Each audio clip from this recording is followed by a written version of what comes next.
அண்மை செய்தியை பார்த்து கொண்டிருக்கிறோம். மாஞ்சோலை தேயிலை தோட்ட தொழிலாளர்களுக்கு மறுவாழ்வு வசதிகளை செய்து தரும் வரை அங்கிருந்து அவர்களை அகற்ற எந்த நடவடிக்கையும் எடுக்கக்கூடாது என உயர்நீதிமன்ற மதுரை கிளை உத்தரவு பிறப்பித்திருக்கிறது. அண்மை செய்தியாக பார்த்து கொண்டிருக்கிறோம். இது பற்றி விவரங்களை வழங்குவதற்காக எமது செய்தியாளர் மாரிசாமி இணைப்பில் இருக்கிறார். மாரிசாமி வணக்கம். இந்த உத்தரவு குறித்த முழு விவரங்கள். தமிழகத்தையே பரபரப்பாக்கி வரும் ஒரு விஷயங்களில் ஒன்றான மாஞ்சோலை தேயிலை தோட்ட தொழிலாளர்கள் விவகாரம். இந்த விவகாரத்தில் மாஞ்சோலை தேயிலை தோட்ட தொழிலாளர்களுக்கு மறுவாழ்வு வசதிகளை செய்து தரும் வரை அவர்களை அந்த தோட்டங்களில் இருந்து, அந்த இடத்திலிருந்து அவர்களை அகற்ற எந்த நடவடிக்கையும் எடுக்கக்கூடாது என உயர்நீதிமன்ற மதுரை கிளை அறிவுறுத்தி அதற்கான உத்தரவை பிறப்பித்திருக்கிறது.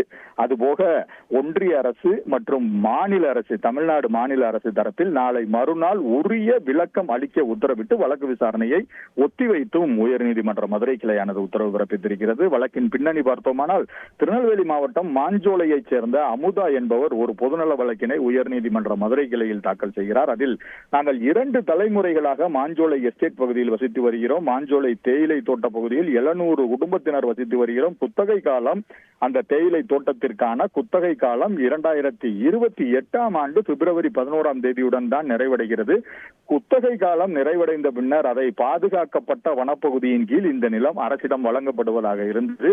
ஆனால் குத்தகை முடிவதற்கு முன்பாகவே அந்த நிலத்தை குத்தகைக்கு எடுத்திருக்கிற பிபிடிசி எனும் தனியார் நிறுவனம் தேயிலை தோட்ட தொழிலாளர்களை அங்கிருந்து வெளியேற்றும் நடவடிக்கையில் இறங்கி இருக்கிறது. மாஞ்சோலை தோட்ட தொழிலாளர்கள் ஆகஸ்ட் 7ஆம் தேதிக்கு முன்பாக தொழிலாளர்களுக்கான தங்குமிடங்களிலிருந்து வெளியேற நோட்டீஸ் அனுப்பப்பட்டிருக்கிறது. முன்கூட்டியே தொழிலாளர்களை வெளியே அனுப்புவதால் தாமாக முன்வந்து ஓய்வு பெறுவோருக்கு 59 வயதுக்கு உட்பட்டவர்களுக்கு 1.4 லட்சம் முதல் 2.80 லட்சம் வரை இழப்பீடு தொகை வழங்கப்படுகிறது. ஆனால் 60 வயது எட்டியவர்களுக்கு எவ்விதமான தொகையும் வழங்கப்படுவதில்லை. இந்த தொகை வாழ்க்கையை நடத்த போதுமானதாக இருக்காது.